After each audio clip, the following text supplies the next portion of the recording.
13 வயசு இருக்கும்போது அம்மா இறந்தாங்க. அம்மா இறந்த அடுத்த நிமிஷம் எல்லாருமே என்னை விட்டு போனாங்க. அவங்க 3 பேருமே என் அண்ணனா தான் பார்த்தேன். ஆனா நீங்க என்னை தங்கச்சியா பார்க்கவே இல்லை, என்னை ஒரு வேலைக்காரியா தான் பார்த்துருக்கீங்க.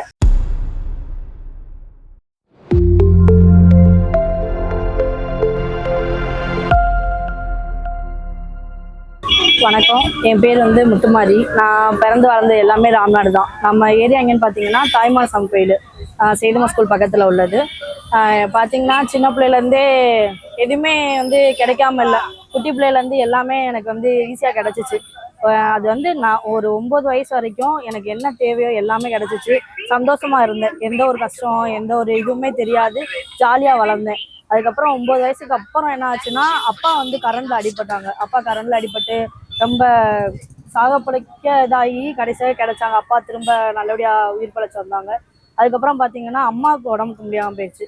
அம்மாவுக்கு பார்த்தீங்கன்னா மார்பக கேன்சர் அம்மாவை ரொம்ப ஆஸ்பத்திரியில் வச்சு ஒரு 4 வருஷம் ரொம்ப கஷ்டப்பட்டு அதில் இருந்து நான் அழுகாத நாளே இல்லை வாழ்க்கையில். அந்த 9 வயசுக்கு அப்புறம் அழுக ஆரம்பிச்சது. அதுக்கப்புறம் இது வரைக்கும் எனக்கு அந்த முடிவே இல்லாமல் தான் போயிட்டு இருந்துச்சு. பார்த்தீங்கன்னா அம்மா நான் 13 வயசு இருக்கும்போது அம்மா இறந்தாங்க. அம்மா இறக்கும்போது பார்த்தீங்கன்னா ஃபேமிலியில் யார் அம்மா சொன்ன வார்த்தை என்னன்னா, உடம்புக்கு முடியாமல் இருக்கும்போது உனக்கு எல்லாருமே இருக்காங்க, ஃபேமிலி சப்போர்ட் பண்ணுவாங்க, எல்லாருமே இருக்காங்கப்பா, அப்பா ஃபேமிலி இருக்காங்க, நம்ம ஃபேமிலி இருக்காங்க, எல்லாமே சொன்னாங்க. ஆனால் கடைசி அம்மா இறந்த அடுத்த நிமிஷம் எல்லாருமே என்னை விட்டு போனாங்க. எல்லாரு கூடயும் இருந்தேன், சொந்த பந்தம் எல்லாரும் இருந்தாங்க. அம்மா இருக்கும் போது எல்லாருமே கூட இருந்தாங்க. ஆனால் அதே அம்மா இறந்ததுக்கு அப்புறம் எனக்கு யாருமே இல்லாமல் போயிட்டாங்க. யாருமே இல்லைன்னு சொல்லிட்டு ரொம்ப ஃபீல் பண்ணேன், அழுதேன், அவ்வளோ அழுதேன். யாருமே இல்லை, நம்மளை விட்டுட்டு போயிட்டாங்க, நம்ம எப்படி இது பண்ண போறோம் அப்படின்னு அன்னைக்கு அந்த இடத்துல தோணுச்சு. நம்மளால முடியாதுன்னு எதுவுமே இல்லை, நம்மளால முடியும், நம்ம சாதிப்போம் அப்படிங்கிற ஒரு நம்பிக்கை எனக்குள்ள வந்துச்சு. எல்லாருமே விட்டுட்டு போனாலும் நம்ம எந்திரிப்போம், நம்மளால ஜெயிக்க முடியும், நம்ம ஒரு பொம்பளை பிள்ளையா இருந்தாலும் நம்ம ஃபேமிலியை நம்ம காப்பாற்றுவோம். எனக்கு அப்பாவும் என் தங்கச்சி ஒருத்தவங்க, தங்கச்சியை வளர்க்கணும், நம்ம அப்பாவை பார்த்துக்கணும், யார் சொந்த பந்தம் விட்டுட்டு போனாலும் அவங்களுக்கு முன்னாடி வாழ்ந்து காட்டணும் அப்படிங்கிற ஒரு வைராக்கியம் மட்டும் எனக்குள்ள இருந்துச்சு. கஷ்டப்பட்டு ஸ்கூல் முடித்தேன். சேதுமலை தான் ஸ்கூல் படித்தேன். காலேஜ் உமன்ஸ் காலேஜில் படித்தேன், கவர்மெண்ட் ஆர்ட்ஸ் காலேஜில் படித்தேன். அதுக்கப்புறம் காலேஜ் முடித்ததோட ஒரு பெரிய நிறுவனத்துக்கு வேலைக்கு போனேன். வேலைக்கு போகும்போது 7 வருஷம் இது வரைக்கும் அங்கே ஒர்க் பண்ணியிருக்கேன். அதுதான் என்னோட ஃபர்ஸ்ட் ஜாப்பு. அங்கே பார்த்தோம்னா ஓனர்ஸ் எல்லாமே ஓகே, 3 ஓனர்லேயுமே ஒரு விஷயம் கற்றுக்கிட்டேன். 7 வருஷத்தில் நான் கற்றுக்கிட்ட விஷயம்னா தைரியம். ஃபர்ஸ்ட் ஓனரை பொறுத்த வரைக்கும் எனக்கு நிறையா சப்போர்ட் பண்ணாங்க. நீ உன்னால முடியும்டா அப்படின்னு மோட்டிவேட் பண்ணாங்க. ஃபர்ஸ்ட் நான் வெளியில ரொம்ப வெளி உலகமே எனக்கு தெரியாது, யாரை பார்த்தாலும் பயப்படுவேன், ரொம்ப இதா இருப்பேன், பசங்கனாலே பேச மாட்டேன், ரொம்ப கூச்சப்படுவேன், வெளியில வந்ததே கிடையாது, சுத்தமா வெளியில வர்றதில்ல. அது மாதிரி ஜாப்புக்கு உள்ள முத வரும்போது பாரதி நகர் வர சொல்லியிருந்தாங்க. பாரதி நகர் நம்ம போகணுமா, இதுக்கு பேசாம வேலையே வேணாம் அப்படிங்கிற அளவுக்குலாம் எனக்கு தோணி இருக்கு. அப்படி தோணும் போது இல்ல, நமக்கு ஜாப் கிடைக்கிறது கஷ்டம், கிடைச்சிருச்சு, நம்ம அதை மிஸ் பண்ணக்கூடாது அப்படிங்கிறதுக்காக திரும்ப நான் இங்க வந்துட்டேன். இங்க வந்ததுக்கு அப்புறம் தான் நான் லைஃப்ல நிறைய பாடங்களை கத்துக்கிட்டேன், நிறைய விஷயங்கள் தெரிஞ்சிச்சு. ஒண்ணுமே தெரியாம இருந்த எனக்கு எல்லாமே மோட்டிவேட் பண்ணாங்க. ஒருத்தவங்களுமே உன்னால முடியும்டா, உன்னால முடியும், நீ வா அப்படின்னு சொல்லிட்டு மோட்டிவேஷன் ஸ்பீச் கொடுத்தாங்க. நிறைய விஷயம் கத்துக்கிட்ட ஆரம்பிச்சேன். அதுக்கப்புறம் பார்த்தோம்னா என்னோட செகண்ட் ஓனரை பார்த்தீங்கன்னா இப்படிதான் வரணும், உன்னால முடியும், நீ அடுத்த கட்டத்துக்கு போ அப்படின்னு சொல்லிட்டு நிறைய சொல்ல ஆரம்பிச்சாங்க. அது மாதிரி நிறைய மீட்டிங் அட்டன் பண்ணேன், நிறைய அவார்ட்ஸ் வாங்கினேன், எல்லாமே கிடைச்சிச்சு. அதுக்கப்புறம் ஒரு தேர்ட் ஓனர் அப்படின்னு பார்த்தோம்னா எனக்கு அவங்க என் கஸ்டமர்கிட்ட எப்படி இருக்கணும், எப்படி பழகணும் அப்படிங்கறத எல்லாத்தையுமே சொன்னாங்க. அதுக்கப்புறம் எல்லா விஷயமும் கத்துக்கிட்டு அதுக்கப்புறம் பார்த்தோம்னா எனக்கு முக்கிய காரணம் எங்க அண்ணன் சொல்லிட்டு அண்ணன் இருக்காங்க. அவங்க மேனேஜர் தான். மேனேஜரா இருந்தாலும் அவங்களோட சொந்த தங்கச்சி எப்படி பார்த்துக்குவாங்களோ அந்த மாதிரி என்னை ஒரு விஷயத்துல கைடு பண்ணி கூட்டிட்டு போனாங்க. அவங்க கிட்ட இருந்து கஸ்டமரை பத்தி எப்படி பேசுறாங்க, எப்படி பழகுறாங்க, எல்லா விஷயத்தையும் கத்துக்கிட்டு சரி நம்மளால முடியும், இவங்களால முடியறது நம்மளால முடியாதா அப்படிங்கிற அளவுக்கு எல்லாத்தையும் யோசிச்சுட்டு பார்த்தோம்னா சேலரி விஷயத்துல எனக்கு அவங்க நான் முதல்ல 7,500 போனேன். அதுக்கப்புறம் பார்த்தோம்னா எனக்கு நான் கேட்கவே இல்லை. நான் முதல்ல கேசியரா உள்ள போனேன். கேசியர்ல இருந்து இன்சார்ஜா மாறினேன். இன்சார்ஜ்ல இருந்து 13 கடைக்கு மொத்தமாவே எல்லாத்தையும் பாத்துக்கிற பொறுப்பு அளவுக்கு நான் வந்துட்டேன். வந்ததுக்கு அப்புறம் சேலரி நான் கேட்காம ஏத்துனாங்க, இல்லைன்னு சொல்ல. ஆனா கூட இருந்தவங்க மத்தவங்க அதை இதா பண்ணல.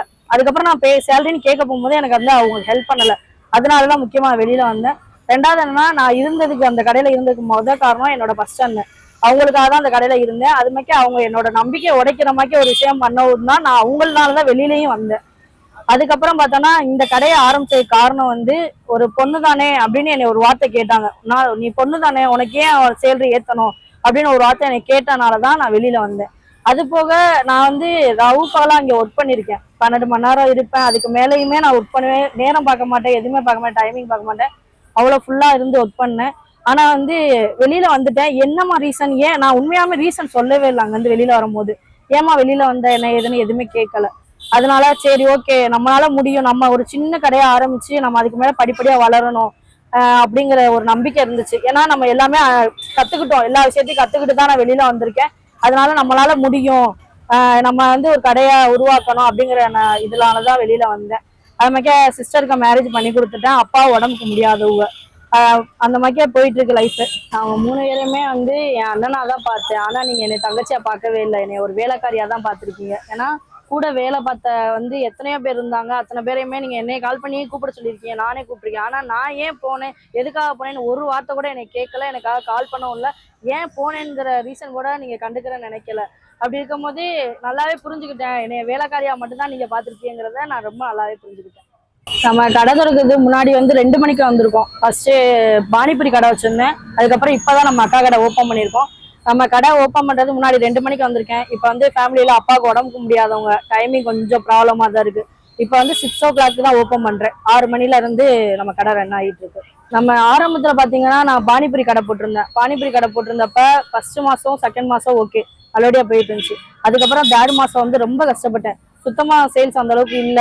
ஏன்னா எனக்கு இந்த ரோட்டு கடைனா என்னன்னே தெரியாம தான் நான் உள்ள வந்தேன். ஏன்னா நல்ல ஒரு நிறுவனத்தை வேலை பார்த்துட்டு வெளியில வந்துட்டு நம்ம ஏன் தேவையில்லாம தொட்டோங்கிற அளவுக்கு ஃபீல் பண்ணியிருக்கேன். ஃபீல் பண்ணி ரொம்ப நாள் அழுதுருக்கேன், ஃபீல் பண்ணியிருக்கேன். அதே மாதிரி என்ன பார்த்தீங்கன்னா நமக்கு முத ஒரு அண்ணா வந்து வீடியோ போட்டாங்க. நம்ம என்னை எல்லாத்தையுமே தெரியும், என் கஸ்டமர் எல்லாத்தையுமே தெரியும், நிறைய பேர்த்த பழக்கம் இருக்கு. பட் வந்து நான் தான் கடை வச்சிருக்கேன்னு என் கஸ்டமருக்கு யாருமே தெரியாது. அப்படி பாத்தீங்கன்னா நமக்கு வீடியோ முத போட்டானுக்கு தான் நான் தேங்க்ஸ் சொல்லணும். அதுக்கப்புறம் தான் நான் வெளியில தெரியவே ஆரம்பிச்சேன். நிறைய கஸ்டமர் என்னை பார்க்க வந்தாங்க. அவங்களாவே நிறைய வேற ஊர்ல இருந்து, அது மாதிரி என் ஃப்ரெண்ட்ஸு வந்து ஸ்கூல் மந்ட்டு காலேஜ் மந்ட்டு எல்லாருமே என்னை தேடி வந்தாங்க. அது மாதிரி கஸ்டமருமே முத்து நீ இருக்கியா அப்படின்னு சொல்லிட்டு நிறைய பேர் வந்திருக்காங்க. ஃபேமிலியில பார்த்தோம்னா சுத்தமா சப்போர்ட் இல்லை.